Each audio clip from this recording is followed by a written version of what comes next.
Okay, hopefully this video should be worthwhile. There's the airbrush.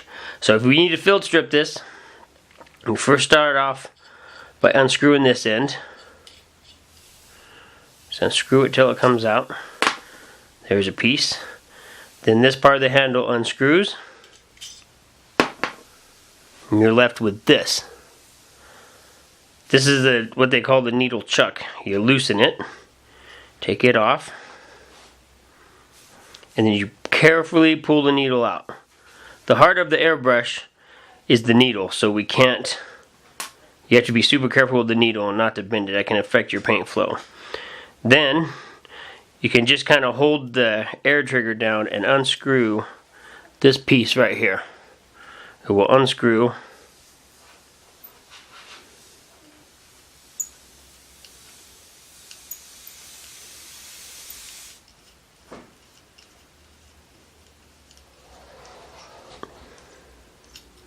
It comes out. There's that part. There's a little spring. There's this piece. Then the trigger for the air just comes straight out. So you're left with this. The last thing, now for most purposes you can clean the airbrush like this. But if it's got gunked up for some reason, the end of it here, you can unscrew this.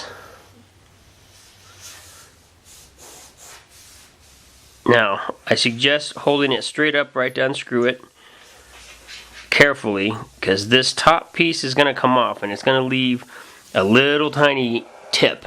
This tip actually comes out. And if you take it out, you can see down the tube. So if you need to look down there to see if it looks gunked up, you have to be super careful with this little tip piece. It's so easy to lose, it's kind of a pain. And this is as much as you need to field strip it. And you can clean it. Whenever I clean it, if I take it apart to this much to clean it, I use like a pipette or something, and I'll just get a thinner and I'll squirt down this way so it comes out the end, and I'll squirt it this way and it comes out through the inside if you need to clean it. After you squirted some thinner down there, take the needle, the non-pointy end, and you can run it down the shaft backwards, and you can it kind of like cleans it.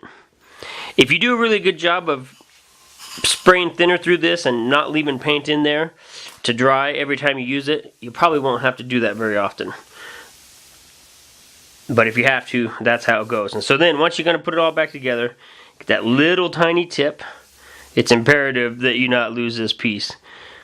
I've lost it once before and had to buy a new one. Then this all just screws back together pretty much the same way that you took it off. This doesn't need to be super tight. Put that back on there. You take your trigger. Now on this trigger, I don't know if it'll show up here very good.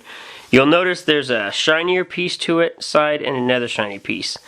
I lightly sanded the side that's a little shiny once and it made my trigger a little smoother. So there's a divot in the end of this trigger, and it sits down inside this. You'll feel it. This is what pushes the air. It's kind of tricky, but you'll feel it. Once you get it where it needs to be, if you can push it and just feel that little bit of springy, you'll know you got it sitting right. So then hold it like this. Just kind of hold the trigger in place.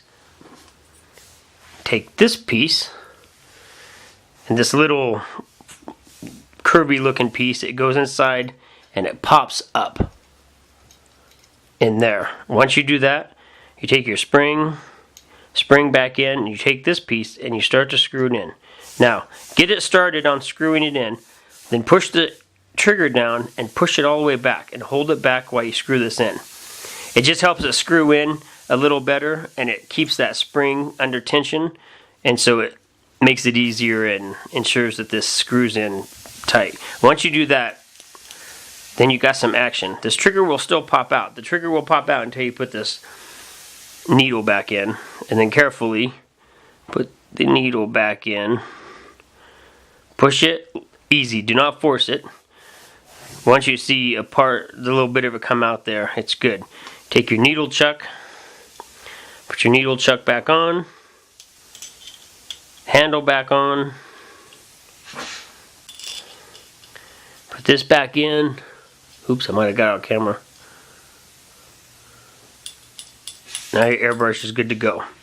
So this piece here, this first piece that we screw out, you can set how much the trigger goes back. If you screw this all the way in, the trigger won't go back at all. You'll get no paint.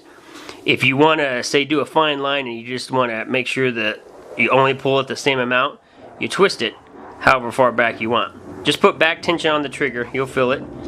If you get out about that far, it goes all the way. If you only want to go halfway, hold it where you want it, screw that until it stops. So that's something you can play with. I'm going to send it to you all the way down so the trigger's not going to move. When you're using this very end piece that we took off, that you don't always have to take off, depending on if it's gunked up or not. If you start airbrushing with this, and if you see or hear any kind of leakage here, tighten that a little bit. But I do this just kind of hand tight, finger tight, and I've never had a problem with it. Protective cap for the end.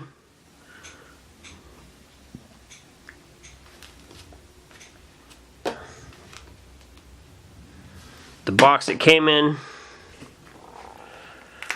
I have a hose, so I'll send the hose, and I think it's a 1/4 inch or 3/4 inch. It's like a standard fitting for it. You just screw the hose on the end.